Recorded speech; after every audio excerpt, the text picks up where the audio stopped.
I'm Max Dalton, and in this video I'll show you how to turn off Hey Google on your Google Pixel. Do you love your Google Pixel but aren't always a fan of the Hey Google voice activation popping up unexpectedly? Whether it's activating at the wrong times or you simply prefer more privacy, this video is for you. I'll show you how to turn off the Hey Google voice recognition feature on your Google Pixel, giving you more control over when and how your phone listens to you.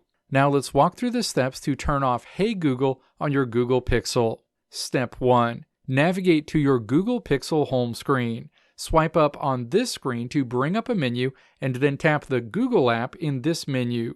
Your Google home screen is displayed. Step 2. Tap your Google profile icon at the top of this screen. A menu opens. Step 3. Tap Settings in this menu. Your Google Settings screen is shown. Step 4. Tap Voice. The voice screen is displayed. Step 5. Tap Voice Match. The Hey Google and Voice Match screen opens. Step 6. Tap to turn off the toggle associated with Hey Google. The Hey Google feature will be turned off going forward on your Google Pixel. Let me know if this video helped you out in the comments below. If you liked what you saw here, click the video links on the right side of the screen to check out another video. Or click the logo on the left side of the screen to check out my tutorial website at www.maxdalton.how.